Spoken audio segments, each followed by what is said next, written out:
Theologians ଆଉ ଅନେକ ପ୍ରଭୁଙ୍କ ଦାସ ମାନେ କୁହନ୍ତି ଯେ ପୁରାତନ ନିୟମରେ ଥିବା ଗୋଟେ ମିଶନାରୀ ପୁସ୍ତକ। କାରଣ ଯେତେବେଳେ ଆମେ ପରମେଶ୍ୱରଙ୍କ ବାକ୍ୟ ଧ୍ୟାନ କରୁଛୁ ଆମେ ଦେଖୁଛୁ ଏଇ ପ୍ରେରିତ ମାନଙ୍କର ସେବା ଏବଂ ମିଶନାରୀ ସେବା ଆମେ ଅବ୍ରାହମଙ୍କ ପାଖରୁ ଆମେ ଦେଖିଥାଉ। ତାଙ୍କ ଜୀବନରୁ ଆମେ ଶିଖିଥାଉ ପ୍ରଭୁ କି ପ୍ରକାର ତାଙ୍କୁ ପ୍ରେରିତ କଲେ ଆଉ ଡାକିଲେ ଆଉ ପ୍ରଭୁଙ୍କ ସେବା ପାଇଁ ସେ ବାହାରିଲେ। ତାପରେ ପୁରାତନ ନିୟମରେ ଆଉ କୌଣସି ଜାଗାରେ ଆଉ ମିଶନାରୀ ସେବା କାର୍ଯ୍ୟ ପରମେଶ୍ୱର ଜଣେ ମିଶନାରୀ ପ୍ରଭୁ ଆମମାନଙ୍କୁ ମିଶନାରୀ ସେବା କାର୍ଯ୍ୟ ପାଇଁ ପ୍ରେରିତ କରନ୍ତି ଏବଂ ତାଙ୍କ ସେବା ନିମନ୍ତେ ଆମମାନଙ୍କୁ ଆହ୍ୱାନ କରନ୍ତି ହଜି ଯାଇଥିବା ଲୋକମାନଙ୍କ ପାଖକୁ ଆଉ ଜଗତରେ ବିନଷ୍ଟ ହଉଥିବା ଲୋକମାନଙ୍କ ପାଖକୁ ଏ ଜଗତରେ ଯୋଉମାନେ ଘୋର ଅନ୍ଧକାରରେ ଅଛନ୍ତି ପାପମୟ ଜଗତରେ ଅଛନ୍ତି ସେମାନଙ୍କ ପାଖକୁ ପ୍ରଭୁ ଡାକନ୍ତି ଆଉ ପ୍ରଭୁ ପଠାନ୍ତି। ଏ ପ୍ରକାର କୌଣସି ଡ୍ରେସ୍ ଆମେ ବାଇବଲରେ ପାଇପାରୁନୁ ତାହେଲେ କାହିଁକି ଆପଣ ମାନେ ମିଶନାରୀ କାମ ମିଶନାରୀ କାର୍ଯ୍ୟ ମିଶନାରୀ ସେବା କାର୍ଯ୍ୟରେ ଯିବାର ଅଛି ଏଇ ପ୍ରକାର ଆପଣ କାହିଁକି ଆଉ ଆପଣ ମାନେ ନାରା ଲଗାଉଛନ୍ତି ଏଇଟା ଆବଶ୍ୟକ କି ବୋଲିକି ଅନେକ ଲୋକ ପଚାରନ୍ତି। କିନ୍ତୁ ସେଇ ସମୟରେ ପରମେଶ୍ୱର ଆମ ସମସ୍ତଙ୍କୁ ଆଉ ଗୋଟିଏ ପୁସ୍ତକ ଯୋଉ ପୁସ୍ତକ ବାଇବଲରେ ବହୁତ ମୂଲ୍ୟବାନ ଏବଂ ବହୁତ ଦୃଢତାରେ ପରମେଶ୍ୱର ତାଙ୍କର ବାକ୍ୟ ଦ୍ଵାରା ତାଙ୍କ ଲୋକମାନଙ୍କୁ କୁହନ୍ତି ଯେ ସେ କି ପ୍ରକାର ବିଜାତୀୟ ମାନଙ୍କୁ ପ୍ରେମ କରନ୍ତି ଏବଂ ବିଜାତୀୟ ଲୋକମାନଙ୍କ ପାଇଁ ପରମେଶ୍ୱର ଆମମାନଙ୍କୁ ମିଶନାରୀ ସେବା କାର୍ଯ୍ୟ କରିବା ପାଇଁ ଆଉ ଆମମାନଙ୍କୁ ଆହୁତ କରିଛନ୍ତି ସେଇ ବିଷୟକୁ ନେଇକି ଆମେ ଧ୍ୟାନ କରିବା କିଛି ସମୟ। ଆଉ ମୁଁ ଏଇ ସକାଳ ସମୟରେ ପ୍ରଭୁଙ୍କୁ ଧନ୍ୟବାଦ ଦଉଛି ଯେଉଁ ପ୍ରକାର ଆଜ୍ଞା ମାନେ କହୁଥିଲେ ଆମେ ଆଜିକୁ 24 ବର୍ଷ ତଳେ ଏଇ ଉମରକୋଟରେ ଥାଇକି ଆମେ ଯେତେବେଳେ ବ୍ୟାଚଲର ଭାବରେ ପ୍ରଭୁଙ୍କର ସେବା ପାଇଁ ଆସିଥିଲୁ ଆଉ ସେଇ ସମୟରେ ସକାଳୁ ଉଠିଲା ପରେ ଆଜି ଆଉ ସ୍ମିତା ସିଷ୍ଟର ଯୋଉ ଗୀତ ଗାଉଥିଲେ ସେଇ ଗୀତ ଆମେ ମଧ୍ୟ ଗାଉଥିଲୁ ଏବଂ ସେଇ ଗୀତ ଦ୍ଵାରା ଆମଙ୍କର ଏଇ ଦିନକୁ ଆମେ ପ୍ରଭୁଙ୍କ ପାଦ ତଳେ ସମର୍ପିତ କରି ଆମେ ଆରମ୍ଭ କରୁଥିଲୁ। ଆଉ ସେଇ ସ୍ମୃତିକୁ ଆଉ ଥରେ ପ୍ରଭୁ ଆଜି ମାନଙ୍କ ମରଣରେ ଆଣିଛନ୍ତି ସେଥିପାଇଁ ପ୍ରଭୁଙ୍କୁ ଧନ୍ୟବାଦ ଦଉଛି। ଆସନ୍ତୁ ଆମେ ସେଇ ସୁପରିଚିତ ପୁସ୍ତକକୁ ଆମେ ଯିବା ଆଉ କେତେଟା ବିଷୟ ଆମେ ଆଜି ଶିଖିଯିବା। ଆଉ ସେଇ ପୁସ୍ତକ ଆଉ କୋଉଟା ନୁହେଁ ସେଇଟା ହଉଛି ପୁରାତନ ନିୟମର ସବୁଠାରୁ ଅଧିକ ପ୍ରେରିତ ସେବା କାର୍ଯ୍ୟ ପାଇଁ ପ୍ରେରିତ କରିଥିବା ଗୋଟେ ପୁସ୍ତକ ଆଉ ସେଇ ପୁସ୍ତକକୁ ଆମେ ଧ୍ୟାନ କରିବା। ଆମେ ଜୋନସ୍ ପୁସ୍ତକ ଯିବା ଜୋନା ସେଇ ପୁସ୍ତକରୁ ଆମେ 3ଟା ଅଧ୍ୟାୟରୁ ଆମେ କିଛିଟା ବିଷୟ ଗୁଡିକ ଆମେ ଧ୍ୟାନ କରିବା ପାଇଁ ଯିବା। ଦ ବୁକ୍ ଅଫ୍ ଜୋନା।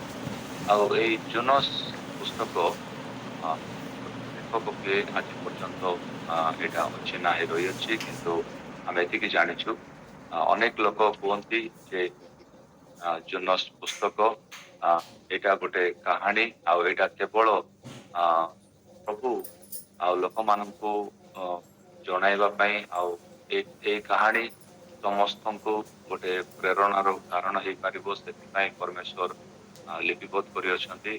ଆଉ ହୁଏତ ଏଇ ପୁସ୍ତକ ଆଉ ବାଇବଲରେ ପ୍ରକୃତରେ ଏଇ ପୁସ୍ତକ ବାଇବଲରେ ଘଟିଛି କି ନାହିଁ ଆଉ ଏଇ ପୁସ୍ତକରେ ଆମେ ଆମେ ଜୋନସଙ୍କୁ ଯାହାକୁ ଆମେ ଦେଖୁଛୁ ସେଇ ଜୋନସ ସେ ପ୍ରକୃତରେ ବାଇବଲରେ ଅଛନ୍ତି କି ନାହିଁ କିନ୍ତୁ ଏହା ନୁହେଁ।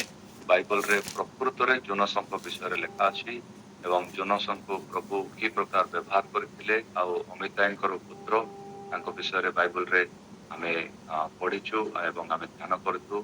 ଆଉ ସେଇ ବିଷୟ ଗୁଡିକୁ ନେଇକି ଆସନ୍ତୁ ଆମେ ଆଗକୁ ଯିବା ଆଉ ଆମେ ପଢିଯିବା। ଆମେ ଜୋନସଙ୍କ ବିଷୟରେ ଆମେ ଯେତେବେଳେ ଶୁଣୁଛୁ ଆମେ ଅନେକ ଭାବୁଛୁ ଏଇ ଜୋନା ଆଉ ଯିଏ 722 ଖ୍ରୀଷ୍ଟପୂର୍ବ କିଛି ବର୍ଷ ଆଗରୁ ଏଇ ପୁସ୍ତକ ଲେଖା ଯାଇଥିଲା 722 ବର୍ଷ ପୂର୍ବରୁ। ଆଉ ସେଇ ପୁସ୍ତକ କେବଳ ଅନେକ ଲୋକଙ୍କ ପାଇଁ ଗୋଟେ ମାଛର କାହାଣୀ। ଆଉ ଅନେକ ଭାବନ୍ତି ଯେ ସଣ୍ଡେ ସ୍କୁଲରେ ଆଉ ସାନ ବେଳେ ଆମେ ଗୋଟେ ବଡ ମାଛ ଆଉ ସେ ମାଛର ପେଟରେ ଥିଲେ ଜୋନସ ଆଉ ସେ ପ୍ରାର୍ଥନା କରୁଥିଲେ ତାପରେ ପରମେଶ୍ୱର ମାଛକୁ ଆଦେଶ ଦେଲେ ଆଉ ସେ ଜୋନସ ଆଉ ମାଛ ପେଟରୁ ବାହାରକୁ ଆସିଲେ ତାପରେ ସେ ତାଙ୍କ କାର୍ଯ୍ୟରେ ପଳେଇଲେ ତାପରେ ଆଉ ସାନ ପିଲାମାନେ ସମସ୍ତେ ତାଳି ମାରନ୍ତି ଆଉ ସଣ୍ଡେ ସ୍କୁଲ ଟିଚର କୁହନ୍ତି କେତେ ମହାନ ପ୍ରଭୁ ଯେ ସେ ଗୋଟେ ମାଛକୁ ଆଦେଶ ଦେଲେ।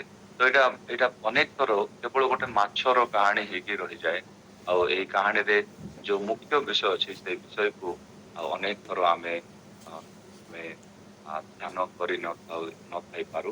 କିନ୍ତୁ ଆମମାନଙ୍କ ମଧ୍ୟରେ ଆମମାନଙ୍କର ଅନେକ ବୟସ୍କ ଏବଂ ବୁଜୁର୍ଗ ମାନଙ୍କର ପ୍ରଭୁଙ୍କ ଦାସ ଆଉ ଯେଉଁମାନେ ଅଛନ୍ତି ସେମାନେ ନିଶ୍ଚିତ ଭାବରେ ଏଇ ପୁସ୍ତକକୁ ଅନେକ ଥର ଧ୍ୟାନ କରିଥିବେ। ହେଲେ ମଧ୍ୟ ଆସନ୍ତୁ ଏଇ ଏଇ ପୁରାତନ ନିୟମରେ ଥିବା ସର୍ବଶ୍ରେଷ୍ଠ ଏବଂ ପ୍ରଥମ ପୁସ୍ତକ ଯୋଉ ପୁସ୍ତକ କେବଳ ବିଜାତୀୟ ମାନଙ୍କୁ ପ୍ରେମ କରିବା ପାଇଁ ଆଉ ଏଇଟା ସମର୍ପିତ ହେଇଛି। ଏ ପୁସ୍ତକକୁ ଆଜି ଏଇ ମାସର ଆଉ ପ୍ରଥମ ଦିନରେ ଆମେ ସମସ୍ତେ ମିଶିକି ମିଶ୍ରିତ ଭାବରେ ଆମେ ଧ୍ୟାନ କରିବା ପାଇଁ ଯିବା। ପ୍ରଥମ ବିଷୟ ହଉଛି ଆଉ ପ୍ରଥମ ଅଧ୍ୟାୟ ତାର ପ୍ରଥମ ପଦ ଠାରୁ ଆଉ 17 ପଦ ପର୍ଯ୍ୟନ୍ତ ଯୋଉ ଭାଗଟି ରହିଛି ପ୍ରଥମ ଭାଗ ସେ ଭାଗକୁ ଆମେ ଧ୍ୟାନ କରିଯିବା। ଆଉ ପ୍ରଥମେ ଆମେ ପଢିଯିବା ପ୍ରଥମ ଅଧ୍ୟାୟର ପ୍ରଥମ 2 ପଦ 1 ଏବଂ 2 ପଦ। ଅନୁରୋଧ କରିବି ଜଣେ ପଢିକି ମାତ୍ର ଶୁଣାଇଦେବେ। ଅମିତୟଙ୍କ ପୁତ୍ର ଜୁନସଙ୍କ ନିକଟରେ ସଦାପ୍ରଭୁଙ୍କର ଏହି ବାକ୍ୟ ଉପସ୍ଥିତ ହେଲା। ଉଠ, ନିନିବି ମହାନଗରକୁ ଯାଅ ଓ ତହିଁ ବିରୁଦ୍ଧରେ ଘୋଷଣା କର, କାରଣ ସେମାନଙ୍କର ଦୁଷ୍ଟତା ଆମ ସମ୍ମୁଖରେ ଉପସ୍ଥିତ ହୋଇଅଛି। ଓକେ, ପ୍ରଭୁଙ୍କର ମହାନ ନାମରେ ଧନ୍ୟବାଦ ହଉ। ଏଇ ପ୍ରଥମ 2 ପଦରେ ଆମେ ଯାହା ଦେଖିପାରୁଛୁ ତାହା ବାଇବଲରେ ଯାହା ଲେଖା ଅଛି ଆମେ ଦେଖୁଛୁ ଯେ ଅମିତିୟଙ୍କ ପୁତ୍ର ଜୁନସଙ୍କୁ ସଦାପ୍ରଭୁ କହିଲେ ଯେ ନିନିବେ ଗୋଟିଏ ବିରାଟ ନଗରୀ, ସେଠାରେ ଲୋକମାନେ ବହୁତ ମନ୍ଦ କାର୍ଯ୍ୟ କରୁଛନ୍ତି ବୋଲି ଆମେ ଶୁଣିଲୁ। ଆଉ ଉଠ ସେଇ ନଗରକୁ ଯାଉ ଏବଂ ତାହା ବିରୁଦ୍ଧରେ ଆମେ ଯାହା ବିଚାରଧାରା ଘୋଷଣା କରିବୁ ତାହା ଘୋଷଣା। ଏଠି ଆମେ ଯଦି ଦେଖିବା ଏଠି ଗୋଟେ ସବ ହେଡିଂ ଆମେ ଦେଇପାରିବା। ଆଉ ସେଇ ସବ ହେଡିଂ ହଉଛି ଯେ ପରମେଶ୍ୱର ଯେ ଡାକିଲେ ବା ପରମେଶ୍ୱର କହିଲେ ଆଉ ପରମେଶ୍ୱର ତାଙ୍କ ବାକ୍ୟଙ୍କୁ ଜୋନାସଙ୍କ ପାଖକୁ ଆଣିଲେ। ଆଉ ଇମିଡିଏଟଲି ଆମେ 2 ପଦରେ ଦେଖୁଛୁ ଯେ ଆଉ ଜୁନସ୍ ଯେ ପରମେଶ୍ୱରଙ୍କର ବାକ୍ୟ ତାଙ୍କ ନିକଟକୁ ଆସିଲା ଆଉ ଘୋଷଣା କରିବା ନିମନ୍ତେ ବିଶେଷ କରି ଗୋଟେ ମହାନ ନଗରକୁ ଯିବା ନିମନ୍ତେ ପ୍ରେରିତ ଆଉ କରୁଥିଲା ସେଇ ପରମେଶ୍ୱରଙ୍କ ବାକ୍ୟ। ତ ଏଠି ପ୍ରଥମରେ ଆମେ କଣ ଦେଖିପାରୁଛୁ ଯେ ଏହି ବାକ୍ୟ ଆସିବା ସାଙ୍ଗେ ସାଙ୍ଗେ ଆଉ କେବଳ ଗୋଟିଏ ପଦର ଗ୍ୟାପରେ ଆମେ 3 ପଦରେ ପଢି ପାରିଛୁ। କିନ୍ତୁ ଜୁନସ୍ ସେ ସଦାପ୍ରଭୁଙ୍କର ଠାରୁ ସେ ପଳାୟନ କଲେ ଏବଂ ସେ ଦୂରେଇ ଗଲେ। ପରମେଶ୍ୱର ଡାକିଲେ ଏବଂ ଜୁନସ୍ ଦୂରେଇ ଗଲେ। ଏଇଟା ହିଁ ଆମେ ପ୍ରଥମେ ଦେଖିପାରୁଛୁ। ତାହେଲେ ଆମେ ଟିକେ ଚିନ୍ତା କରିବା ପରମେଶ୍ୱର ଆମମାନଙ୍କୁ ଯେତେବେଳେ ଡାକନ୍ତି ସେ କି ପ୍ରକାର ଡାକନ୍ତି। ପରମେଶ୍ୱର ତାଙ୍କ ବାକ୍ୟ ଦ୍ଵାରା ଡାକନ୍ତି। ଆଉ ସେତିକି ନୁହେଁ, ଆମେ ଏଇଠି ଦେଖିପାରୁଛୁ ଯେ ଜୁନସ୍ ହଉଛନ୍ତି ସଦାପ୍ରଭୁଙ୍କର ଜଣେ ଭବିଷ୍ୟତ ବକ୍ତା। ଆଉ ସେଇ ଭବିଷ୍ୟତ ବକ୍ତାଙ୍କର ପ୍ରାଥମିକ କାର୍ଯ୍ୟ ହଉଛି ଯେ ପରମେଶ୍ୱରଙ୍କ ବାକ୍ୟକୁ ପ୍ରଚାର କରିବା ଆଉ ଲୋକମାନଙ୍କୁ ଜଣାଇବା ଯେ ପରମେଶ୍ୱରଙ୍କ ବାକ୍ୟର ବାଧ୍ୟ ହୁଅ। ଆଉ ଲୋକମାନଙ୍କୁ ଜଣାଇବା ଯେ ପରମେଶ୍ୱର ମୋ ହୃଦୟରେ ଗୋଟେ ବାକ୍ୟ ଦେଇଛନ୍ତି, ଏଇ ବାକ୍ୟକୁ ଆପଣମାନେ ସମସ୍ତେ ଶୁଣନ୍ତୁ ଆଉ ପରମେଶ୍ୱରଙ୍କ ବାକ୍ୟ ଅନୁସାରେ ଜୀବନ କାଟନ୍ତୁ। କିନ୍ତୁ ଆମେ ଅବଶେଷରେ ଆମେ ଦେଖୁଅଛୁ ଯେ ଜୁନସ୍ ନିଜେ ଯିଏକି ପରମେଶ୍ୱରଙ୍କ ଜଣେ ଭବିଷ୍ୟତ ବକ୍ତା, ଯିଏ ପରମେଶ୍ୱରଙ୍କ ବାକ୍ୟ ପାଇବା ତତ୍କ୍ଷଣେ ସେ ପରମେଶ୍ୱରଙ୍କ ବାକ୍ୟ ଠାରୁ ଦୂର ହେଇଯାଉଛି। ଏଇ ବିଷୟଟାକୁ ମୁଁ ମୋ ନିଜ ଜୀବନକୁ ନେଇକି ମୁଁ ତୁଳନା କରିକି ମୁଁ ଧ୍ୟାନ କରୁଥିଲି ଯେ ଗୋଟେ ପ୍ରଭୁଙ୍କର ଦାସ ଏବଂ ପ୍ରଭୁଙ୍କର ଗୋଟେ ଜଣେ ଭବିଷ୍ୟତ ବକ୍ତା ଜୁନସ୍, ସିଏ ଯଦି ଏଇ ପ୍ରକାର ତାଙ୍କ ଜୀବନରେ ଗୋଟେ ଭୁଲ କରି ନେଇଛନ୍ତି ତାହେଲେ ଏଇଟା ସାଧ୍ୟ କି ଯେ ଆଜିର ଜଗତରେ ସେବା କରୁଥିବା ପ୍ରଭୁଙ୍କର ଦାସ ମାନେ, ସେମାନେ ପ୍ରଭୁଙ୍କର ବାକ୍ୟ ପ୍ରଚାର କରୁଥିବା ଭବିଷ୍ୟତ ବକ୍ତା ମାନେ, ପ୍ରଭୁଙ୍କର ବାକ୍ୟକୁ ନେଇକି ଲୋକମାନଙ୍କ ପାଖକୁ ଯାଉଥିବା ପ୍ରଭୁଙ୍କର ସେବକ ମାନେ, ସେମାନଙ୍କ ଜୀବନରେ ମଧ୍ୟ ବାକ୍ୟର ଅବାଧ୍ୟତା ଆସିପାରେ କି? ହଁ ହଁ ପ୍ରିୟ ମାନେ, ଏଇ ସକାଳ ସମୟରେ ଆମେ ଏଇ ବିଷୟକୁ ଗ୍ରହଣ କରିବାକୁ ପଡିବ ଯେ ପ୍ରଭୁଙ୍କର ଲୋକମାନଙ୍କ ଜୀବନରେ ମଧ୍ୟ ପ୍ରଭୁଙ୍କର ବାକ୍ୟ ପ୍ରତି ଅବାଧ୍ୟତା ଆସିବାର ଆଉ ସନ୍ଦର୍ଭ ହେଇପାରେ। ହେଇପାରେ। I am just guessing this, that there may be a situation in the lives of the servants of God that we say we show disobedience to God's word. ଏଇଟା ହିଁ ପ୍ରଥମ ବିଷୟ। ଆମେ ଆମେ ସମସ୍ତେ ଥାଉଛୁ ଆମମାନଙ୍କର ଜୀବନରେ, ଦୈନନ୍ଦିନ ଜୀବନରେ ଆମେ ହୁଏତ ଆପଣମାନଙ୍କ ପ୍ରାର୍ଥନା ଦଳରେ ଥିବା ପ୍ରତ୍ୟେକ ସଦସ୍ୟ ମୁଁ ଭାବେ ଯୋଉମାନେ ଲିଡ୍ କରନ୍ତି ସେମାନେ ସବୁଦିନ ଆଉ ପ୍ରାତଃ କାଳରେ 3ଟା ରାତିରେ ସେମାନେ ଉଠନ୍ତି, 3:30ଟାରେ ଉଠନ୍ତି, କେତେ ଜଣ ଅଛନ୍ତି ସେମାନଙ୍କ ଜୀବନରେ 5ଟାରେ ଉଠନ୍ତି, କେତେ ଜଣ ଅଛନ୍ତି ସେମାନେ 6ଟାରେ ଉଠନ୍ତି। ଆଉ ମୋର ସେଡ୍ୟୁଲ ଯଦି କହିବି ମତେ ବହୁତ କଷ୍ଟ ଲାଗେ 1 ତାରିଖ ଦିନ ଜଏନ୍ ହେବା ପାଇଁ, କାରଣ ଅନେକ ଥର ମିଶନ ଫିଲ୍ଡରୁ ଆସିଲା ପରେ ଆମେ ରାତି 11ଟା 12ଟାରେ ହିଁ ଶୋଇବାକୁ ସମୟ ମିଳିଥାଏ, ଆଉ କେବଳ 4 ଘଣ୍ଟା ପରେ ଆଉ ଥରେ ଉଠିକି ପ୍ରାର୍ଥନାରେ ଜଏନ୍ ହେବାକୁ ପଡେ।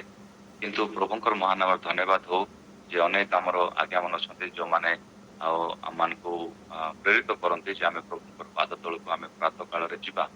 କିନ୍ତୁ ମୁଁ ଏଠି ଏତିକି କହିବା ପାଇଁ ଚାହୁଁଛି ଯେ ମୁଁ ମୁଁ ଯେତେବେଳେ ମୋ ନିଜକୁ ଦେଖୁଛି ଆମେ ପ୍ରଭୁଙ୍କ ଦାସ, ପ୍ରଭୁଙ୍କ ସେବା ପାଇଁ ଦିନ ରାତି ଆମେ ଧାଉଁଛୁ, ପ୍ରଭୁଙ୍କ ସେବା ପାଇଁ ଏଇ ଗାଁ, ଏଇ ସହର, ଏଇ ଜାଗା, ଅନେକ ଅଞ୍ଚଳକୁ ଆମେ ଯାଉଛୁ। କିନ୍ତୁ is it running for God or running from God? ଏଇ ଜିନିଷକୁ ଆମେ ପ୍ରଥମେ ଜାଣିବାକୁ ପଡିବ। ଆମେ ପ୍ରଭୁଙ୍କ ପାଇଁ ଧାଉଁଛୁ ନା ପ୍ରଭୁଙ୍କ ଠାରୁ ଦୂରକୁ ଧାଉଁଛୁ?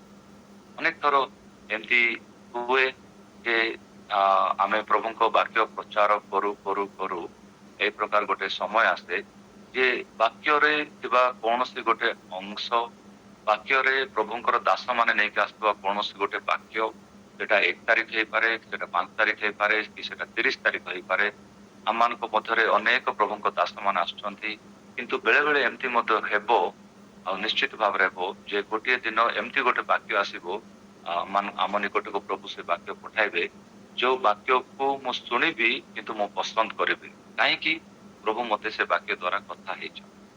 ଆଉ ବିଶେଷ କରି ଏଇ ବାକ୍ୟ କଣ ପାଇଁ ଜୋନସ୍ ଏଇ ବାକ୍ୟକୁ ସେ ଗ୍ରହଣ କରିନଥିଲେ? କେଉଁ କାରଣରୁ ଜୋନସ୍ ଆଉ ସେ ତାଙ୍କ ଜୀବନରେ ପ୍ରଭୁଙ୍କର ବାକ୍ୟ, ବିଇଙ୍ଗ ଏ ପ୍ରଫେଟ, ଆଉ ପ୍ରଭୁଙ୍କର ଜଣେ ଭବିଷ୍ୟତ ବକ୍ତା ହେଲେ ହିଁ ସେ ପ୍ରଭୁଙ୍କର ବାକ୍ୟକୁ ସେ ସୁଗ୍ରାହ୍ୟ କରିନଥିଲେ। ସେ କିଛି ସମୟ ପାଇଁ ସେ ଭାବିଥିଲେ ଯେ ପ୍ରଭୁ ମତେ ପଠାଉଥିବା ମୋ ପାଖରେ ଥିବା ଆଉ ନିନେବେ ନଗର, ଯୋଉଟା କି କେବଳ 550 ମାଇଲ, ସେଇଠିକୁ ମୁଁ ନ ଯାଇକି ଆଉ ମୁଁ ସୁନିଶ୍ଚିତ କରଲି ଯେ ମୁଁ ଯୋପାକୁ ଯିବି, ଆଉ ସେଇଠୁ 2500 ମାଇଲ ଦୂରକୁ ଯାଉଥିବା ତର୍ସିସକୁ ଯାଉଥିବା ଗୋଟେ ପାଣି ଜାହାଜରେ ଚଢିବି, ଆଉ ପ୍ରଭୁଙ୍କ ଠାରୁ ମୁଁ ଲୁଚିକି ମୁଁ ସେ ପାଣି ଜାହାଜର ତଳ ସ୍ଥାନକୁ ଯିବି ଆଉ ଶୋଇ ପଡିବି, ଯୋଉଠିକି ସେ ଭାବୁଥିଲେ ଯେ ପ୍ରଭୁଙ୍କର ଦୂତମାନେ ମଧ୍ୟ ମତେ ଖୋଜି ପାରିବେନି, ଆଉ ମୁଁ ଆରାମରେ ସେଇଠି ଶୋଇକି ଆଉ ପ୍ରଭୁଙ୍କ ଠାରୁ କିଛି ଦିନ ପାଇଁ ମୁଁ ଦୂରକୁ ପଳେଇବି, ଆଉ ମୁଁ ତାପରେ ଦେଖିବି ଯେ ପ୍ରଭୁ ଆଉ ଜଣେ ଭବିଷ୍ୟତ ବକ୍ତାଙ୍କୁ ନିନେବେକୁ ପଠାଇବେ, ଆଉ ପ୍ରଭୁ ତାଙ୍କର ସଂକଳ୍ପକୁ ସେ ବଦଳାଇ ଦେବେ। ସେଇ ପ୍ରକାର ପ୍ଲାନ୍ ତାଙ୍କର ଥିଲା। ସେଥିପାଇଁ ଆମେ ଦେଖିପାରୁଛୁ ଯେ ସେ ଆଉ ଏକ୍ଜାକ୍ଟଲି ଆମେ 3 ପଦରେ ଦେଖୁଛୁ ଯେ ସେ ଯୋପାକୁ ଯାଉଛନ୍ତି, ଆଉ ସେଠି ଗୋଟେ ପାଣି ଜାହାଜ ଅଛି, ଯୋଉ ଜାହାଜରେ ଆଉ ସେ ବାଇବଲ ଏମିତି ମଧ୍ୟ କହୁଛି ଯେ he paid the fare and he went abroad and aboard and he sailed for Tarshish to flee from the Lord. ପରମେଶ୍ୱରଙ୍କ ଠାରୁ ପଳାୟନ କରିବାନି, ଏଇଟା କ୍ଲିୟରଲି ଲେଖା ଅଛି ଯେ ପ୍ରଭୁଙ୍କ ଠାରୁ ଦୂରେଇ ହେବା ପାଇଁ ଚାହୁଁଥିଲେ। ଆଉ ଗୋଟେ ଜିନିଷ ଜାଣି ରଖନ୍ତୁ ଏଠି ଯେ ଜଣେ ପ୍ରଭୁଙ୍କର ଦାସ ସେ ଗୋଟେ କୋଟେସନ ସୁନ୍ଦର ଭାବରେ କୁହନ୍ତି, when you want to run away from God, Satan will keep the transport ready. ଆପଣ ମାନେ ଯେତେବେଳେ ପ୍ରଭୁଙ୍କ ଠାରୁ ଦୂରେଇ ଯିବା ପାଇଁ ଚାହୁଁଛନ୍ତି, ପ୍ରଭୁଙ୍କ ଠାରୁ ଦୂର ହେବା ପାଇଁ ଚାହୁଁଛନ୍ତି, ସେ ସମୟରେ ଶୈତାନ ସବୁବେଳେ ଆମମାନଙ୍କ ନିମନ୍ତେ ଟ୍ରାନ୍ସପୋର୍ଟେସନ ବା ଯୋଗାଯୋଗ ଆଉ ସେ ପ୍ରସ୍ତୁତ କରି ରଖିଥାଏ। ଦେଖନ୍ତୁ ସେଦିନ କେବଳ ଗୋଟେ ସିଟ୍ ହିଁ ଖାଲି ଥିଲା ସେ ପାଣି ଜାହାଜରେ, ଆଉ ସେ ପାଣି ଜାହାଜ ଯିବା ପାଇଁ ପ୍ରସ୍ତୁତ ଥିଲା, ଯୋଉଠିକି ଜୋନସ୍ ତାଙ୍କର ଆଉ ଟିକେଟର ପଇସା ସେ ଦେଇଦେଲେ, ଆଉ ସେ ଆରାମରେ ସେ ପାଣି ଜାହାଜରେ ଚଢିକି ଆଉ ବାହାରି ପଡିଲେ। ପ୍ରିୟ ବନ୍ଧୁ, ଆମେ ଆମମାନଙ୍କ ଜୀବନରେ are we showing that implicit obedience to God's word? Implicit obedience, ପ୍ରଭୁ କହିଛନ୍ତି ଆଉ ଏଇ ବାକ୍ୟକୁ ମୁଁ ଶୁଣିବାକୁ ହିଁ ପଡିବ। ଏଇଟା କୌଣସି ପ୍ରଭୁଙ୍କର ଦାସ କହିନାହାନ୍ତି। ଆଉ ହୁଏତ ପ୍ରତ୍ୟେକ ମାସ ପ୍ରଭୁଙ୍କର ଅନୁଗ୍ରହରେ ପ୍ରତିଦିନ ପ୍ରାତଃ କାଳରେ ପ୍ରଭୁ ତାଙ୍କର ଦାସ ମାନଙ୍କୁ ଆମମାନଙ୍କ ମଧ୍ୟକୁ ନେଇ ଆସନ୍ତି।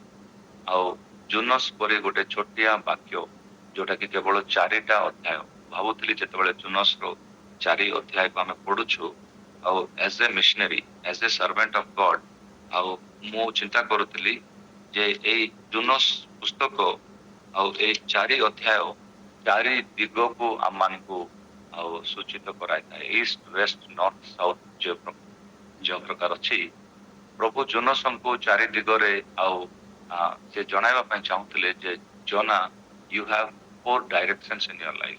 ଆପଣମାନଙ୍କ ଜୀବନରେ 4ଟା ଡାଇରେକ୍ସନ ଅଛି, ଇଷ୍ଟ ୱେଷ୍ଟ ନର୍ଥ ସାଉଥ। ଆଉ କୋଉ ଡାଇରେକ୍ସନ ରେ ତୁମେ ଯାଉଅଛ, କେଉଁ ଦିଗରେ ତୁମେ ପ୍ରସ୍ଥାନ କରୁଅଛ, ସେଇ ବିଷୟକୁ ନେଇକି ଆଉ ପ୍ରଭୁ ଏଇ ପ୍ରଥମେ ଆମମାନଙ୍କୁ ଏହା ଆଉ ସୂଚନା ଦେବା ପାଇଁ ଚାହାନ୍ତି ଯେ ଆମମାନଙ୍କର ଦୈନନ୍ଦିନ ଜୀବନରେ ବି ଆମେ ଆଉ 9 ମାସ ପୁରିଗଲା ଏବଂ 10ମ ମାସରେ ଆମେ ପାଦ ଦେଇଅଛୁ, କିନ୍ତୁ ପ୍ରକୃତରେ ଆମେ ନିଜକୁ ଯଦି ପରୀକ୍ଷିତ କରିବା, ଆମେ ପ୍ରଭୁଙ୍କର ଦାସ ଯଦି ମୋ ପରି ଯଦି ପ୍ରଭୁଙ୍କର ଫୁଲ ଟାଇମ ସେବା କରୁଥିବା ମିଶନାରୀ ମାନେ ଅଛୁ, କି ବାଳକୀୟ ସେବାରେ ଅଛୁ, ବା ଲିଡର ଭାବରେ ଅଛୁ, କି ବାଇବଲ ୱୁମେନ ଭାବରେ ଅଛୁ, ଆମେ ଆର୍ ବି running from Garh or running ଫର ଗଡ? ଆମେ ପ୍ରଭୁଙ୍କ ପାଇଁ ଆମେ ଆଉଛୁ କି ପ୍ରଭୁଙ୍କ ଠାରୁ ଆମେ ଦୂରେଇ ହେଇ ଆମେ ଯାଉଛୁ? ଏ ବିଷୟକୁ ଆମେ ଆମେ ଟିକେ ଚିନ୍ତା କରିବାକୁ ପଡିବ। ଆଉ ଦେଖନ୍ତୁ, ଆମେ ସେଇ ଜୋନସ୍ ପ୍ରଥମ ଅଧ୍ୟାୟ ତାର 4 ପଦ ଏବଂ 5 ପଦ ଯଦି ପଢିବା, ଆଉ ସେଇଠି ଆମେ ଆଉ କେତେଟା ବିଷୟ ମଧ୍ୟ ଶିଖିପାରିବା। ପଢିବା କି ଟିକେ ଆମେ ପ୍ରଥମ ଅଧ୍ୟାୟର 4 ପଦ ଏବଂ 5 ପଦ। ମାତ୍ର ସଦାପ୍ରଭୁ ସବୁ ମାତ୍ର ପଢ଼ନ୍ତୁ ପଢ଼ନ୍ତୁ। ମାତ୍ର ସଦାପ୍ରଭୁ ସମୁଦ୍ରକୁ ପ୍ରଚଣ୍ଡ ବାୟୁ ପ୍ରେରଣ କଲେ। ତହିଁରେ ସମୁଦ୍ର ଏପରି ପ୍ରବଳ ତୋଫାନ ହେଲା ଯେ ଜାହାଜ ଭାଙ୍ଗିବା ପରି ହେଲା। ସେତେବେଳେ ନାବିକମାନେ ଭୀତ ହୋଇ ପ୍ରତ୍ୟେକ ଲୋକ ଆପଣା ଆପଣା ଦେବତା ନିକଟରେ ପ୍ରାର୍ଥନା କଲେ। ପୁଣି ସେମାନେ ଜାହାଜକୁ ହାଲୁକା କରିବା ପାଇଁ ତନ୍ମଧ୍ୟସ୍ଥ ଦ୍ରବ୍ୟାଦି ସମୁଦ୍ରରେ ପକାଇ ଦେଲେ। ମାତ୍ର ଜୁନସ ଜାହାଜର ଅନ୍ତରସ୍ଥ ଭାଗକୁ ଯାଇଥିଲେ, ଆଉ ଶୟନ କରି ଘୋର ନିଦ୍ରାରେ ମଗ୍ନ ହୋଇଥିଲେ। ମୁଁ ଭାବୁଛି ବାଇବଲରେ କେବଳ 2 ଜଣଙ୍କ ବିଷୟରେ ଲେଖା ଅଛି, ଆଉ ଯେଉଁମାନେ ପାଣି ଜାହାଜରେ ଆରାମ ସେ ଶୋଇଛନ୍ତି। ସେମାନଙ୍କ ମଧ୍ୟରୁ ଜୁନସ୍ ଅଛନ୍ତି, ଆଉ ସେମାନଙ୍କ ମଧ୍ୟରୁ ଆମମାନଙ୍କ ପ୍ରଭୁ ଯୀଶୁ ଅଛନ୍ତି, ଯିଏକି ଏ ପ୍ରକାର ଝଡ ବତାସରେ ମଧ୍ୟ ସେମାନେ ଆଉ ଘୋର ନିଦ୍ରାରେ ସେମାନେ ଅଛନ୍ତି। କାରଣ ମୁଁ ଏଇଟା ଏକ୍ସପିରିଏନ୍ସ କରିଛି, ଯୋଉ ସମୟରେ ମୁଁ ଚେନ୍ନାଇରୁ ଆଉ ଆଣ୍ଡାମାନ ନିକୋବାରକୁ ମୁଁ ଯାତ୍ରା କରୁଥିଲି। ଆଉ ସେଇ ସମୟରେ ମୁଁ ଦେଖୁଥିଲି ଯେ ପାଣି ଜାହାଜରେ ଶୋଇବାଟା ଏତେ ସହଜ ନୁହେଁ। ଆଜିକାଲିର ଆଧୁନିକ ପାଣି ଜାହାଜରେ ମଧ୍ୟ ଶୋଇ ହବନି। କାହିଁକି? ଆଉ ସେ ଅଗାଧ ଆଉ ଜଳ ମଧ୍ୟରେ, ସେ ଆଉ ବଡ ସମୁଦ୍ରରେ ଏତେ ସହଜରେ ଆଉ ଶୋଇବାଟା ଆଉ ସାଧ୍ୟ ନୁହେଁ। କିନ୍ତୁ ମୁଁ ଏଠି କଣ କହିବା ପାଇଁ ଚାହୁଁଛି ଯେ ଆମେ ଯଦି ଟିକେ ଦେଖିବା ବାକ୍ୟରେ, ଏଇ ପ୍ରକାର ଗୋଟେ ଝଡ ବତାସ ସେଇ ପାଣି ଜାହାଜରେ ଥିବା ଆଉ ସେ ଜାହାଜର ଚାଳକ ମାନେ ମଧ୍ୟ କେବେ ଏକ୍ସପେକ୍ଟ କରିନଥିଲେ। ହେଇପାରେ ସେମାନଙ୍କ ପାଖରେ ଆଧୁନିକ ଯନ୍ତ୍ର ନାହିଁ, କିନ୍ତୁ ସେମାନେ ଯେତେବେଳେ ପାଣି ଜାହାଜକୁ ସେମାନେ ଆଗକୁ ନେଇଯାଆନ୍ତି, ସେମାନେ ସେମାନଙ୍କର ଏକ୍ସପେରିଏନ୍ସ ଆଉ ସେମାନଙ୍କର କ୍ୟାଲକୁଲେସନ୍ସ ଏତିକି ଥାଏ ଯେ କେଉଁ ଦିଗରେ ଗଲେ ଆଉ ଝଡ ତୋଫାନ ଆସିବନି, ଆଉ କେଉଁ ଦିଗରେ ଗଲେ ଆଉ ବର୍ଷା ମେଘର ଚିହ୍ନ ନାହିଁ। ସେଇ ପ୍ରକାର ସେମାନେ ସେଇ ଦିନ ମାନଙ୍କରେ ଯାତ୍ରା କରୁଥିଲେ। କିନ୍ତୁ ଅକସ୍ମାତ ଭାବରେ ଏତେ ବଡ ଗୋଟେ ଝଡ ତୋଫାନ ଆସୁଛି, ଆଉ ତାପରେ ଆମେ ଦେଖୁଛୁ ଗୋଟେ ଅନଏକ୍ସପେକ୍ଟେଡ ଲସ୍। ସେ ଭାବି ନଥିଲେ ଯେ ପାଣି ଜାହାଜର ଚାଳକ ମାନେ ଭାବି ନଥିଲେ ଯେ ଏତେ ବଡ ଗୋଟେ ଲସ୍ ଆସିବ, ମାନଙ୍କର କାର୍ଗୋ ଯାହା ସାମଗ୍ରୀ ସବୁ ଥିଲା, ସେ ସାମଗ୍ରୀ ଗୁଡିକୁ ଆମେ ପାଣିରେ ଫୋପାଡିବାକୁ ପଡିବ। ଏତେ ବଡ ଗୋଟେ ମାନେ ବିନଷ୍ଟର ସେମାନେ ଆଶା ରଖିନଥିଲେ। ତ ଏଇ 4 ପଦ ଏବଂ 5 ପଦରେ ଆମେ କଣ ଶିଖି ପାରୁଛୁ? ଆମେ ଯଦି ଏଠି ଦେଖିବା ଯେ ଜୁନସ୍ ଜଣେ ତାଙ୍କର ଅବାଧ୍ୟ, ସେଇ ପାଣି ଜାହାଜ ଯଦି ଗୋଟେ ଛୋଟିଆ ପରିବାର, ସେ ପାଣି ଜାହାଜରେ ଥିବା ସଦସ୍ୟ ମାନେ ଯଦି ଗୋଟେ ଛୋଟିଆ ପରିବାରର ପରିଜନ, ସେମାନଙ୍କର ଜୀବନରେ ଗୋଟେ ତୁଫାନକୁ ନେଇକି ଆସିଥିଲା। ଜଣେ ଲୋକଙ୍କର ଅବାଧ୍ୟ ପରିବାରରେ ଯଦି ଆପଣ ମାନେ କେହି ଯଦି ପ୍ରଭୁଙ୍କର ସେବା କରୁଛନ୍ତି, ଯଦି ଆପଣଙ୍କୁ ପ୍ରଭୁ ଡାକିଥିଲେ ବିହାରରେ ସେବା କରିବା ପାଇଁ, ଆପଣ ମାନଙ୍କୁ ଯଦି ପ୍ରଭୁ ଡାକିଥିଲେ ରାଜସ୍ଥାନରେ ସେବା କରିବା ପାଇଁ, ପ୍ରଭୁ ଯଦି ଆପଣ ମାନଙ୍କୁ ଡାକିଥିଲେ ଜାମ୍ମୁ ଆଣ୍ଡ କାଶ୍ମୀରରେ ସେବା କରିବା ପାଇଁ, ପ୍ରଭୁ ଯଦି ଆପଣ ମାନଙ୍କୁ ଡାକିଥିଲେ ଓଡିଶାର ପ୍ରାନ୍ତରେ ଥିବା ଅନେକ ଗାଁ ମାନଙ୍କରେ ଯୋଉଠିକି ବାଟ ନାହିଁ, ଯୋଉଠିକି ରାସ୍ତା ନାହିଁ, ସେଇ ଅଞ୍ଚଳକୁ ଯାଇକି ସେବା କରିବା ପାଇଁ, ଆଉ ସେଇ ଆହ୍ୱାନକୁ ସେଇ ଡାକରାକୁ ଆପଣ ମାନେ ପାଖକୁ ଛାଡି ଦେଇକି ଯଦି ଆପଣ ମାନେ ଆଜି ଶାନ୍ତିରେ ଅଛନ୍ତି ଘରେ ଆଉ ପ୍ରଭୁଙ୍କ ସେବାକୁ ଅବାଧ୍ୟ ହେଇଛନ୍ତି, ତାହେଲେ ସୁନିଶ୍ଚିତ ଜାଣି ରଖନ୍ତୁ ଯେ ଆମମାନଙ୍କ ପରିବାରରେ ଝଡ ତୋଫାନ ଆସିବ। ମୁଁ ଜଣେ ଆଉ ମୋର ଅବାଧ୍ୟତା ଯୋଗୁ ଆଉ ମୋ ପରିବାରରେ ଝଡ ତୋଫାନ ଆସିପାରେ। ସେତିକି ନୁହେଁ, there may be some unexpected brokenness। ଆଜି ପ୍ରଭୁଙ୍କର ଦାସ ମାନେ ଯଦି ଆମେ ଯୋଉମାନେ କି ଅଧିକ ପ୍ରଭୁଙ୍କର ବାକ୍ୟର ବାଧ୍ୟ ହେବାର ଆବଶ୍ୟକ ଅଛି, ମୁଁ ଯଦି ପ୍ରଭୁଙ୍କର ବାକ୍ୟର ଅବାଧ୍ୟ ହୁଏ, ତାହେଲେ there may be unexpected brokenness in the lives of my family members। ସେଠି ଦେଖୁଛୁ ସେଇ ଆଉ ଜାହାଜ ଚାଳକ ସେମାନେ ଚିନ୍ତାରେ ପଡିଗଲେ, ସେମାନେ କଣ କରିବା, କାହାର ପରମେଶ୍ୱର ଅଛନ୍ତି କି, କାହାର ପ୍ରଭୁ ଅଛନ୍ତି କି, ସେମାନେ ଡାକ। ଆଉ ସେଠି ସେମାନେ ଆଉ ଚିଠି ସେମାନେ ପକାଇବା ପାଇଁ ଚେଷ୍ଟା କରୁଛନ୍ତି। 7 ପଦରେ ଆମେ ଦେଖୁଛୁ, 8 ପଦରେ ଆମେ ଦେଖୁଛୁ, tell us who is responsible for this all this trouble। ଏଇ ସବୁ ଅସୁବିଧା ପାଇଁ କିଏ କାରଣ ଅଛନ୍ତି କୁହନ୍ତୁ। ଆମ ପାଣି ଜାହାଜ ବୁଡିବା ପାଇଁ ଯାଉଛି, ଆମେ କେତେ ଲସ୍ ଆମମାନଙ୍କ ହେଇଗଲାଣି, ଆମମାନଙ୍କର କାର୍ଗୋ ଯାହା ସାମଗ୍ରୀ ଥିଲା ସେ ସାମଗ୍ରୀ ସବୁ ପାଣିରେ ଫୋପାଡି ସାରିଲୁଣି, ଆମେ କଣ କରିବୁ, ଆମର ଏତେ ଟଙ୍କା ପଇସା ନଷ୍ଟ ହେଇଗଲାଣି, କିଏ କାରଣ। These things may happen if we disobey God's word। ଆମେ ଭାବୁଛୁ ଯେ ପରମେଶ୍ୱରଙ୍କ ବାକ୍ୟର ଅବାଧ୍ୟ ହେଲେ କଣ ହେବ। ଯଦି ଗୀତ ସଂହିତା 23ର ଅବାଧ୍ୟ ହେଲି, ତାହେଲେ ଗୀତ ସଂହିତା 24 ଅଛି। ଯଦି ମାଥି ଲିଖିତ ସୁସମାଚାର ପୁସ୍ତକରେ କିଛି ବିଷୟ ପ୍ରଭୁ ମୋ ସହିତ କଥା ହଉଛନ୍ତି ଆଉ ମୁଁ ଅବାଧ୍ୟ ହେଲି, ତାହେଲେ ଲୋକ ଲିଖିତ ସୁସମାଚାର ଅଛି। ଲୋକ ଲିଖିତ ସୁସମାଚାରରେ ମୁଁ ଯଦି ଖୁସି ନାହିଁ, ତାହେଲେ ମାର୍କ ଲିଖିତ ସୁସମାଚାର ଅଛି। ତାର ଅର୍ଥ କଣ ଯେ ମୁଁ ଖୁସି ହେଲା ପରି ବାକ୍ୟ ମତେ ଆବଶ୍ୟକ ଅଛି। These are the days people they hear what they like, not what they want। ଲୋକମାନଙ୍କୁ ଯାହା ଇଚ୍ଛା ସେଇ ବାକ୍ୟ ଶୁଣନ୍ତି, କିନ୍ତୁ ଲୋକମାନଙ୍କୁ ଯାହା ଆବଶ୍ୟକ ସେ ବାକ୍ୟ ଶୁଣନ୍ତି ନାହିଁ। ସେଥିପାଇଁ ସେମାନେ ମଣ୍ଡଳୀ ବଦଳାନ୍ତି, ସେଥିପାଇଁ ସେମାନେ ସ୍ପିକର୍ସ ଚେଞ୍ଜ କରନ୍ତି, ସେଥିପାଇଁ ସେମାନେ ଟିଭିରେ ଅନେକ ଚ୍ୟାନେଲକୁ ଜମ୍ପ କରନ୍ତି, ଆଉ ଏଇ ମଣ୍ଡଳୀରୁ ସେଇ ମଣ୍ଡଳୀ, ଏଇ ସ୍ପିକରରୁ ସେଇ ସ୍ପିକର, ଆଉ ସେଇ ଚ୍ୟାନେଲରୁ ଆଉ ଗୋଟେ ଚ୍ୟାନେଲ। ପ୍ରିୟ ଶ୍ରୋତାଗଣ, ମୁଁ କୌଣସି ସ୍ପିକର କୌଣସି ମଣ୍ଡଳୀ ବିରୁଦ୍ଧରେ ମୁଁ କହିବା ପାଇଁ ଆସିନି, କିନ୍ତୁ ମୁଁ ଏତିକି କହିବା ପାଇଁ ଆସିଛି ଯେ ବାଇବଲକୁ ଆପଣ ଚେଞ୍ଜ କରିପାରିବେନି। ଆପଣ ସବୁ କିଛି ବଦଳେଇ ପାରିବେ, କିନ୍ତୁ ବାଇବଲକୁ ଆପଣ ଚେଞ୍ଜ କରିପାରିବେନି। ବାଇବଲର ସେ ସଦାପ୍ରଭୁ ସବୁବେଳେ ସଦା ସର୍ବଦା ସେ ଗୋଟିଏ ବାକ୍ୟ ଆମମାନଙ୍କ ପାଖକୁ ଆଣନ୍ତି, ଆଉ ସେ ବାରମ୍ବାର ସେଇ ବିଷୟକୁ ନେଇକି ଆଣନ୍ତି। ଆଉ ସେଇ ବାକ୍ୟର ଯଦି ଆମେ ଅବାଧ୍ୟ ହେବା, ସେଇ ବାକ୍ୟକୁ ଆମେ ଯଦି ଆମ ଜୀବନରେ ଆମେ ଆମ ପ୍ରୟୋଜନ ହେଲା ପରି ଆମେ ଯଦି ଗ୍ରହଣ ନ କରିକି ଆମେ ଆଗକୁ ଯିବା, ତାହେଲେ ଆମର ପରିବାରରେ ଥିବା ପରିଜନ ମାନଙ୍କ ମଧ୍ୟରେ ଆମ ପରିବାରରେ ଆସୁଥିବା ନଷ୍ଟ ଏବଂ ଆମମାନଙ୍କର ପରିବାରରେ ଆସୁଥିବା କ୍ଷତି ଏସବୁର କାରଣ ହେଇପାରେ ଆମେ ଜଣେ, ଆଉ ସେଇଟା ମୁଁ ମଧ୍ୟ ହେଇପାରେ। If I am not showing obedience to God's word, ଏଇ ଜୁନସ୍ ଯେ ପରମେଶ୍ୱରଙ୍କ ବାକ୍ୟର ବାଧ୍ୟ ହେଲେନି, ଏଇଟା ହିଁ ପ୍ରଥମ ବିଷୟ। ଅନେକ ଥର ଆମେ ପରମେଶ୍ୱରଙ୍କ ବାକ୍ୟର ଅବାଧ୍ୟ ହଉଛୁ। ଆମେ ଦେଖାଇବା ପାଇଁ ଚାହିଁଥାଉଛୁ ଯେ ହଁ ମୁଁ ମଧ୍ୟ ବାକ୍ୟ ଶୁଣୁଛି, ସେଥିପାଇଁ ମୁଁ ଏତିକି ସୁନ୍ଦର ଦୁଶୁଛି। ହଁ ମୁଁ ବାକ୍ୟ ଶୁଣୁଛି, ସେଥିପାଇଁ ମୁଁ ଏତେ ଭଲ ପ୍ରଚାର କରେ। ବେଳେ ବେଳେ ପ୍ରଭୁ ମତେ ପଚାରନ୍ତି, ଯେଉଁ ବାକ୍ୟ ତୁମେ ପ୍ରଚାର କରୁଛ ସେ ବାକ୍ୟକୁ ତୁମେ ପାଳନ କରୁଛ କି କେବଳ ପ୍ରଚାର ନିମନ୍ତେ ତୁମେ ବାକ୍ୟକୁ ପ୍ରସ୍ତୁତ କରିଛ। Yes, this is a fact। ଏଇଟାକୁ ମତେ ଗ୍ରହଣ କରିବାକୁ ହିଁ ପଡିବ।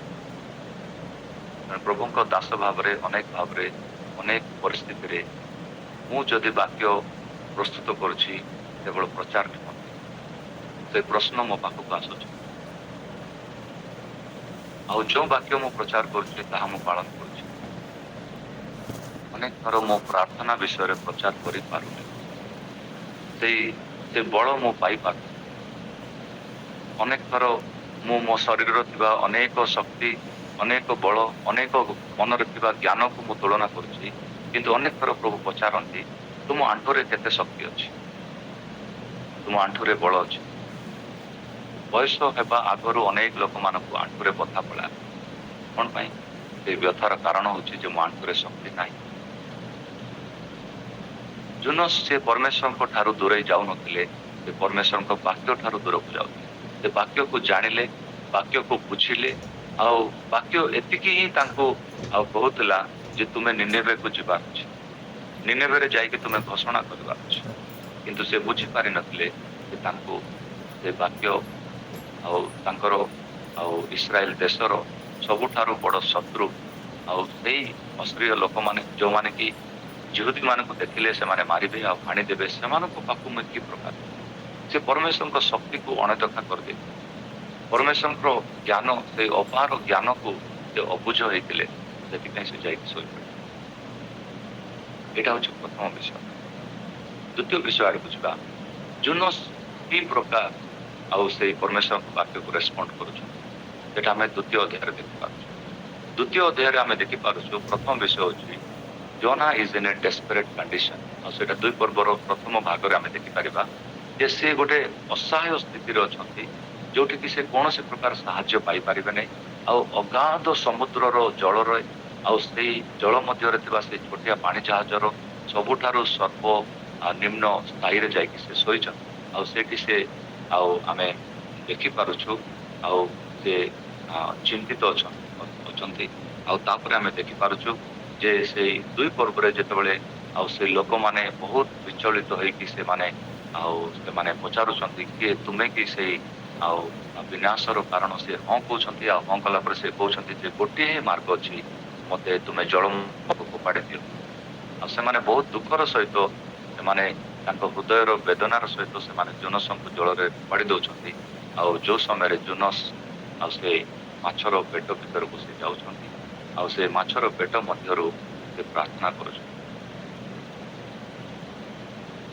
ଗୋଟେ ନିରୁତ୍ସାହ ଆଉ ଗୋଟେ ଚିନ୍ତାର ପରିସ୍ଥିତି, ଯୋଉ ସ୍ଥାନରେ କି ଆଉ it is like a near death experience, ମରଣର ମୁଖରେ ଅଛନ୍ତି।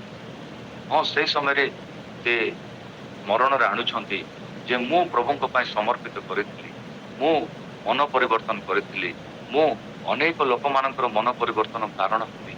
ଆଉ 9 ପଦରେ ସେ କହୁଛନ୍ତି ମୁଁ ପ୍ରଭୁଙ୍କୁ କଥା ଦେଇଥିଲି। 2 ପର୍ବର 7 ଆଉ 9 ସେ ସବୁ ଆମେ ଯୋଉ ଦେଖିବା, ସେ ସ୍ମରଣରେ ଆଣୁଛନ୍ତି, ସେ ନିଜେ ପଶ୍ଚାତାପ ଆଉ ସେ ଆଉ ଗ୍ରହଣ କରୁଛନ୍ତି ଯେ ପରିତ୍ରାଣ ପରମେଶ୍ୱରଙ୍କ ଠାରୁ ଆସେ। So we see 3 things. Jonah is in a desperate condition. He is remembering his dedication, and he is accepting that deliverance comes from God alone. ଏଠି ଆମେ 3ଟା ବିଷୟ ଦେଖିବା।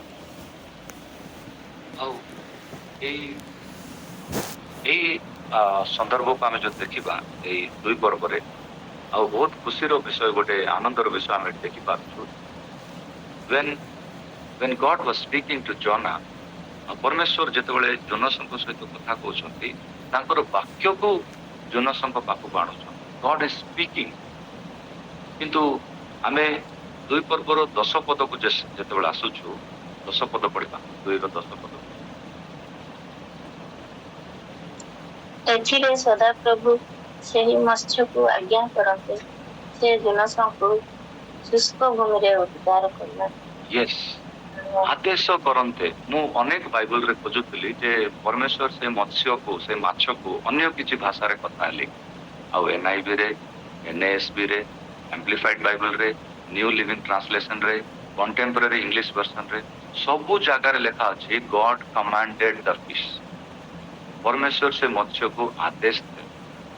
ଆଉ ମୁଁ ଚେକ୍ କରିବା ପାଇଁ ଚାହୁଁଥିଲି, ଯୀଶୁ ଖ୍ରୀଷ୍ଟ ଯେତେବେଳେ ସେ ଝଡ଼ ବତାସ ଆସିଲା, ମାର୍କ ଲିଖିତ ସୁସମାଚାର 4 ପର୍ବର 39 ପଦରେ, ଆଉ ସେଇଠି ଲେଖା ଅଛି ଯୀଶୁ ଖ୍ରୀଷ୍ଟ ମଧ୍ୟ ସେଇ ଝଡ଼ ତୋଫାନକୁ ଆଦେଶ ଦେଲେ, ସେ ଆଜ୍ଞା ଦେଲେ ବୋଲି ଲେଖା ଅଛି। He rebuked the storm।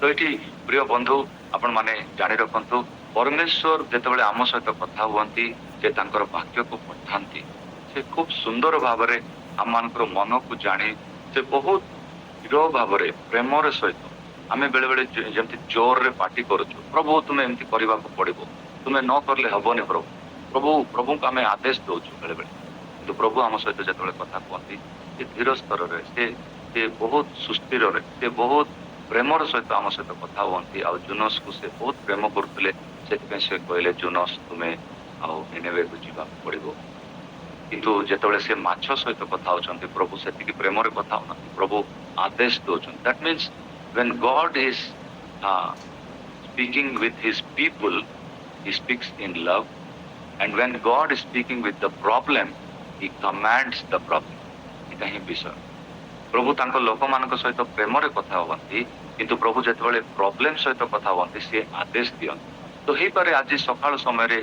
एई एई मासर ए प्रथम दिन रे आपण माने कोनोसी गोटे समस्या होइछंती सेटा आर्थिक समस्या हे पारे सेटा आपण मानको जीवन रे गोटे मानसिक गोटे चिंता हे पारे बा आपण मानको परिवार रे केबे आशा न करथिले से प्रकार गोटे समस्या रे आपण अछंती किंतु एई प्रॉब्लम कोठी आरंभ is this problem connected with my disobedience समस्त प्रॉब्लम केवल प्रॉब्लम रो स्टार्ट न हे न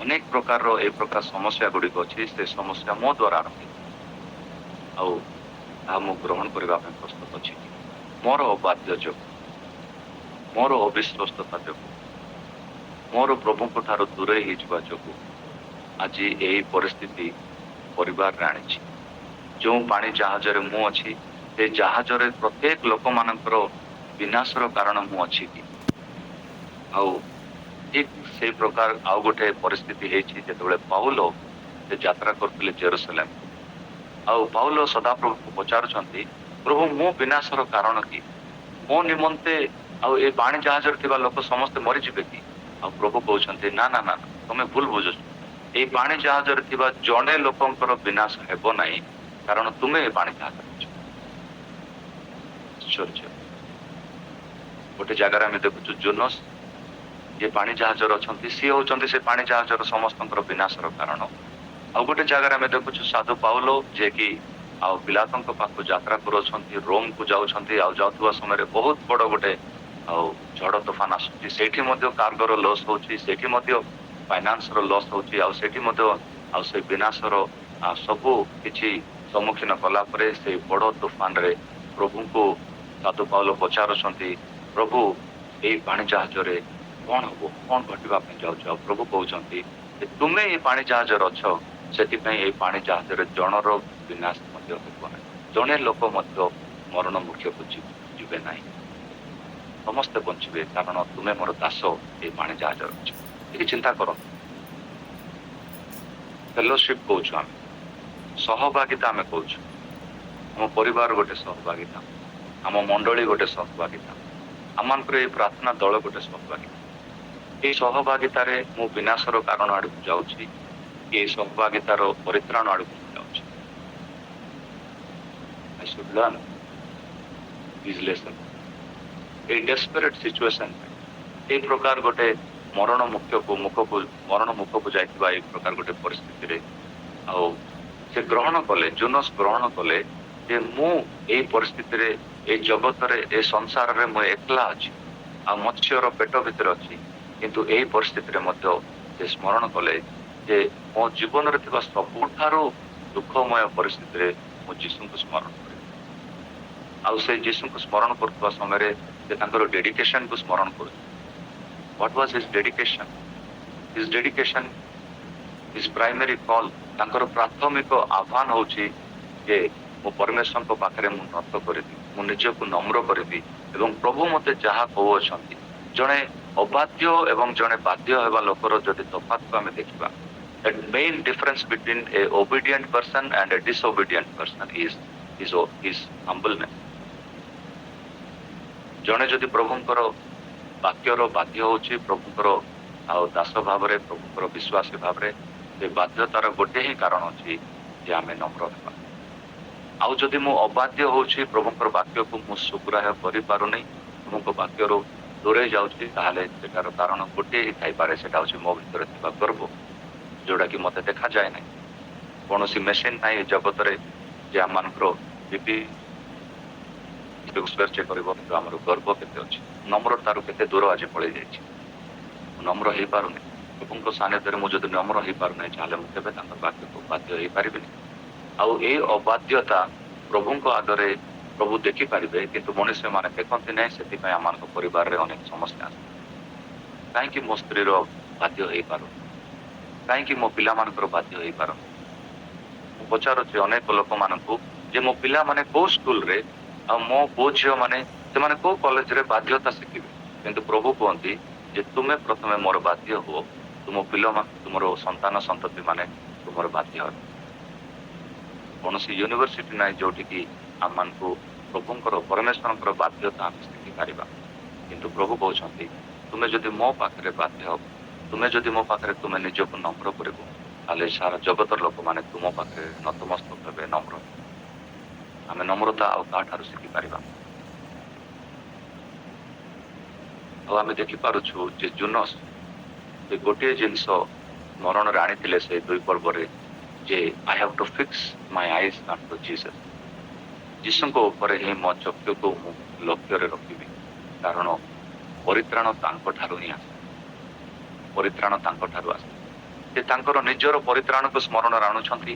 ସେ ସ୍ମରଣରେ ଆଣୁଛନ୍ତି ଯେ ଏ ଜଗତର ସୃଷ୍ଟିକର୍ତ୍ତା ହଉଛନ୍ତି ଏ ଜଗତର ମୁକ୍ତିଦାତା।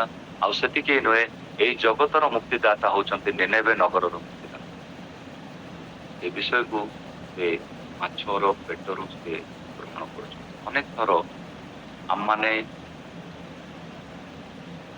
ମୁଁ ମଧ୍ୟ ନିଜେ ଅନେକ ଥର ଗ୍ରହଣ କରିଛି ଯେ ବେଳେ ବେଳେ ପ୍ରଭୁ ଆମମାନଙ୍କୁ କେତେଟା ବିଷୟ ଶିଖାଇବା ପାଇଁ ମାଛର ପେଟ ଭଳିଆ ଗୋଟେ ଜାଗାକୁ ନେଇଯାଆନ୍ତି, ଯୋଉଠି ଯେଉଁ ଭିତର କୋଠରୀ ଭିତରେ ଆଉ ଯେଉଁ ଏକାନ୍ତ ସମୟରେ, ଯୋଉ ସମୟରେ ଆପଣ ଭାବୁଛନ୍ତି ମୁଁ ଭାଙ୍ଗି ପଡିଛି, ଏଇ ଜଗତରେ ମୋ ସହିତ କେହି ମଧ୍ୟ କଥା ହୁଅନ୍ତୁ ନାହିଁ, ମୁଁ ଏକଲା ରହିବା ପାଇଁ ଚାହେଁ। 2 ଦିନ 3 ଦିନ 7 ଦିନ ମୁଁ ଏକଲା ରହିବା ପାଇଁ ଚାହେଁ, ମୋ ସହିତ କେହି କଥା ହୁଅନ୍ତୁ ନାହିଁ। ମୋର ମନ ଭାଙ୍ଗି ଯାଇଛି, ମୋର ଅନ୍ତର ବହୁତ ଚୂର୍ଣ୍ଣ ହେଇଯାଇଛି। ମୁଁ ଲୋକମାନଙ୍କ ପାଖରୁ ମୁଁ ଠକାମିରେ ପଡିଛି, ଆଉ ମୋର ନିଜର ପରିଜନ ମାନେ ମତେ ଠକି ଦେଇଛନ୍ତି। ସେଇ ସମୟ ଗୁଡିକୁ ଆପଣ ମାନେ ପଜିଟିଭଲି ନିଅନ୍ତୁ। ଆପଣ ମାନେ ସକାରାତ୍ମକ ଭାବରେ ସେଇ ସମୟକୁ ପ୍ରଭୁଙ୍କର ସାନ୍ନିଧ୍ୟରେ ଭିତର କୋଠରୀରେ ଆପଣ ମାନେ ବିତାନ୍ତୁ, ଯୋଉଠିକି ପ୍ରଭୁ ଆପଣଙ୍କ ସହିତ କଥା ହେବେ ଏବଂ ଆପଣ ଜାଣିପାରିବେ ଯେ ପରମେଶ୍ୱର ଆପଣଙ୍କୁ କାହିଁକି ଡାକିଛନ୍ତି। ଆପଣଙ୍କର ଆହ୍ୱାନକୁ ଆପଣ ମାନେ ସ୍ମରଣ ଆଣନ୍ତୁ। ତୃତୀୟ ବିଷୟ, ଶେଷ ବିଷୟ ଆମେ ତୃତୀୟ ଅଧ୍ୟାୟରେ ଦେଖିପାରୁଛୁ। ତୃତୀୟ ଅଧ୍ୟାୟର ପ୍ରଥମ ଆଉ 4ଟି ପଦ ଯଦି ଆମେ ଦେଖିବା, ଆମେ କେବଳ 1 ଆଉ 2 ପଦ ପଢିବା। ତୃତୀୟ ଅଧ୍ୟାୟର 1 ଏବଂ 2 ପଦ ପଢିବା। ଅନନ୍ତର ଦ୍ୱିତୀୟ ଥର ସଦାପ୍ରଭୁଙ୍କ ଏହି ବାକ୍ୟ ଜୁନସଙ୍କ ନିକଟରେ ଉପସ୍ଥିତ ହେଲା, ଉଠ, ନିନିବି ମହାନଗରକୁ ଯାଅ, ପୁଣି ଯାହା ଘୋଷଣା କରିବା ପାଇଁ ଆମ୍ଭେ ତୁମକୁ ଆଜ୍ଞା କରୁ ତାହା ସେହି ନଗର ଉଦ୍ଦେଶ୍ୟରେ ପ୍ରଚାର କର। ତହିଁରେ ଜୁନସ ଉଠି ସଦାପ୍ରଭୁଙ୍କ ବାକ୍ୟାନୁସାରେ ନିନିବିକୁ ଗଲେ। ନିନିବି 3 ଦିନ ଯାତ୍ରାର ପଥ। କେବଳ ସେ 2 ପଦ। ଧନ୍ୟବାଦ। ଆମେ ଏଇ 3 ପର୍ବର ପ୍ରଥମ 3 ପଦରେ ଦେଖୁଛୁ ଯେ ପରମେଶ୍ୱରଙ୍କର ବାକ୍ୟ ଦ୍ୱିତୀୟ ଥର ଆସିଥିଲା ଏବଂ ସେଇ ଦ୍ୱିତୀୟ ଥର ମଧ୍ୟ ପରମେଶ୍ୱର ସେଇ ବିଷୟ ହିଁ ଜଣାଇଲେ ଯେ ତୁମେ ନିନେବେକୁ ଯିବାର ଅଛି।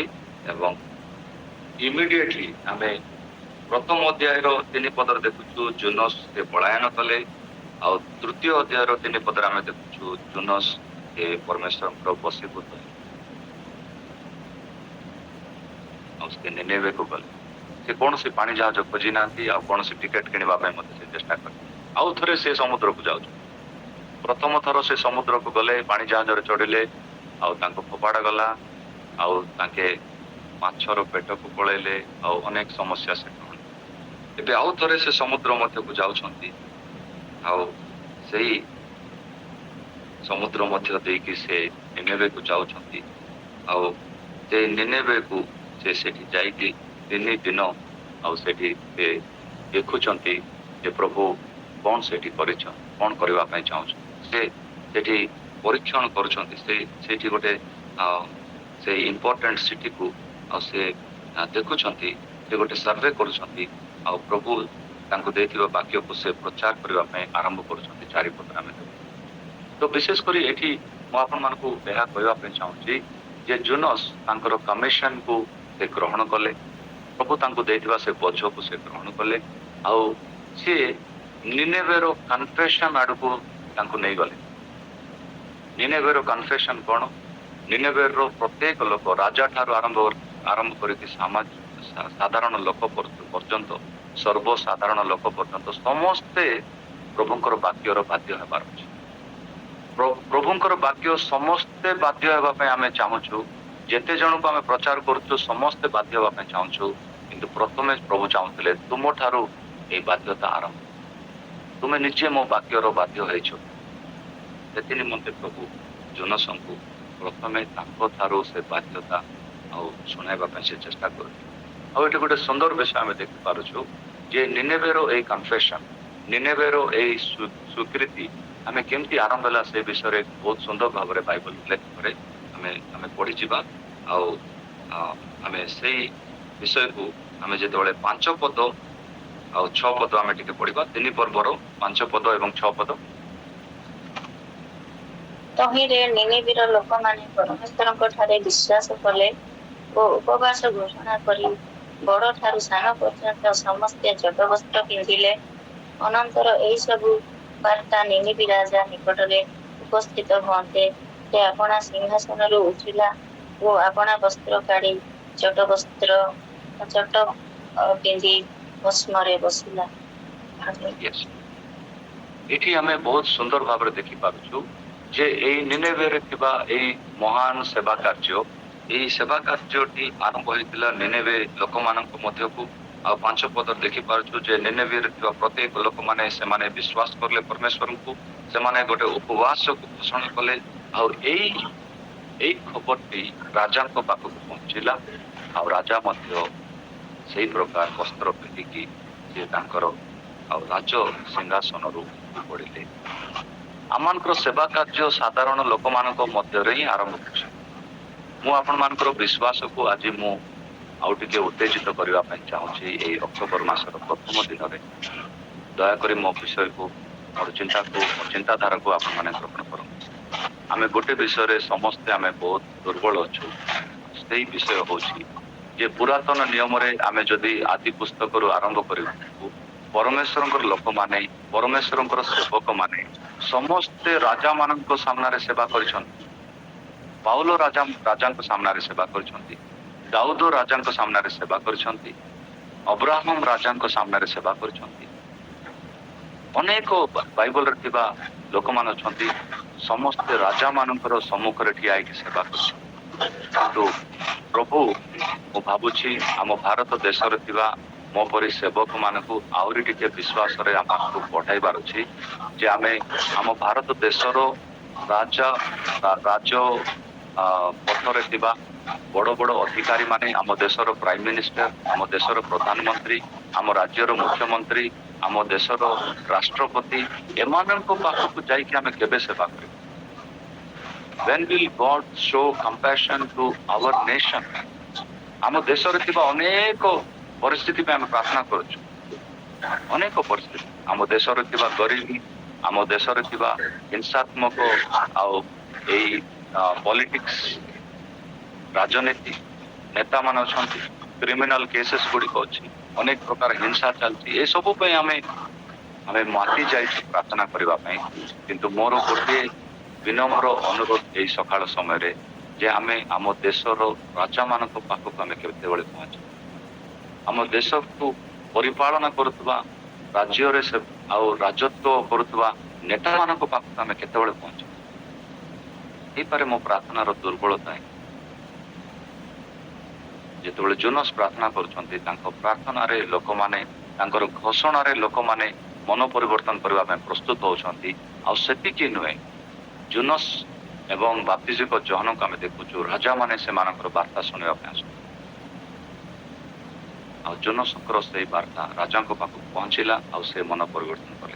What exactly I want to say is, ନିନେବେ ନଗରର ଗୋଟିଏ ଆଉ ଠିକ ସେଇ ପ୍ରକାର ଗୋଟେ ଆଉ ରିଜେମ୍ବଲ କରୁଥିବା ଗୋଟେ ସହର ଅଛି।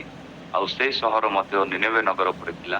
ସେଇ ସହରର ଲମ୍ବା ଉଚ୍ଚା ଚଉଡ଼ା ଏବଂ ସେଇ ସହରରେ ଥିବା ଠିକ୍ ସେଇ ପ୍ରକାର ଲୋକମାନେ ଆଜି ପୃଥିବୀରେ ପ୍ରଥମ ସବୁଠାରୁ ବୃହତ୍ ବଡ଼ ସହର ହଉଛି ଟୋକିଓ, ଯୋଉଟା କି ଜାପାନରେ ଅଛି, ଆଉ ଯୋଉଠି 37 ମିଲିୟନ ଲୋକ ରୁହନ୍ତି। 37 ମିଲିୟନ ଲୋକ ଗୋଟେ ସହରରେ ରୁହନ୍ତି। ଆଉ ତା ନେକ୍ସଟ ହଉଛି ନ୍ୟୁ ଦିଲ୍ଲୀ, ଯୋଉଠି କି 33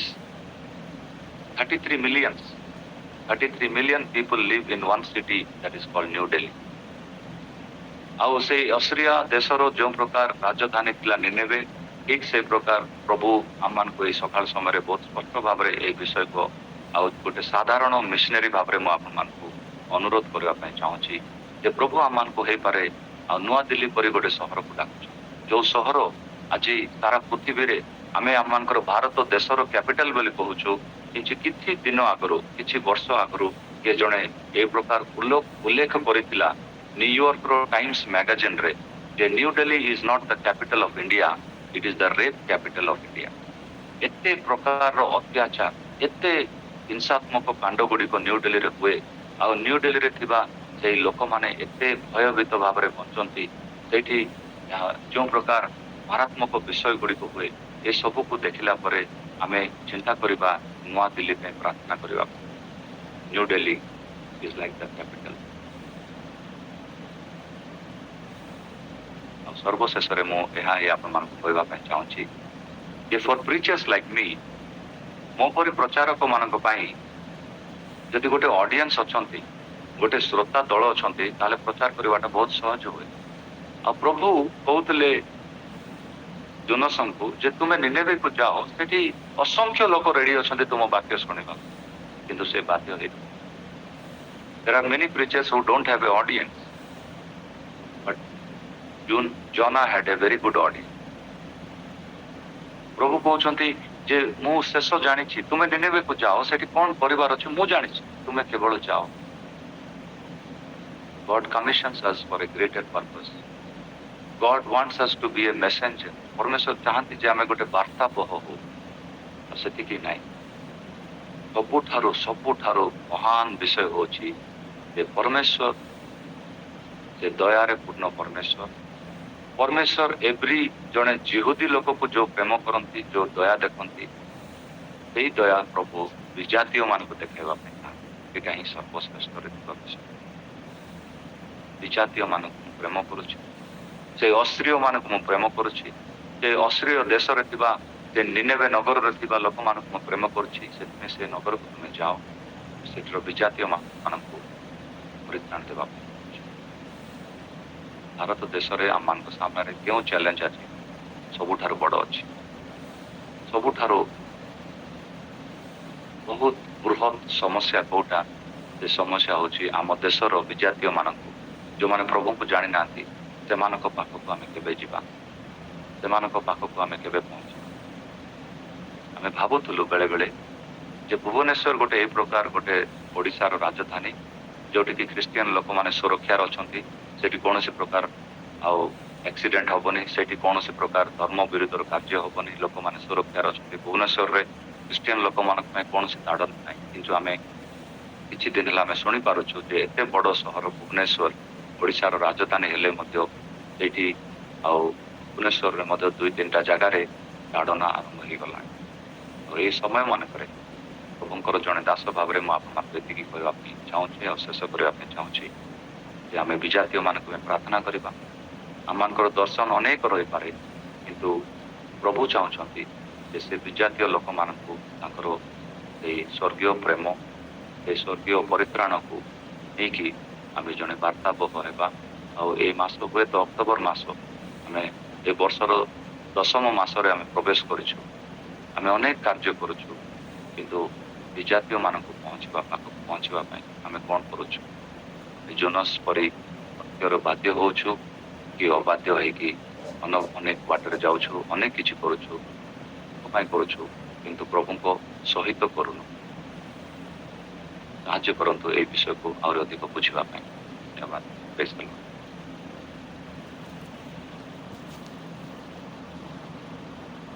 ପ୍ରେଜ୍ ଦ ଲର୍ଡ।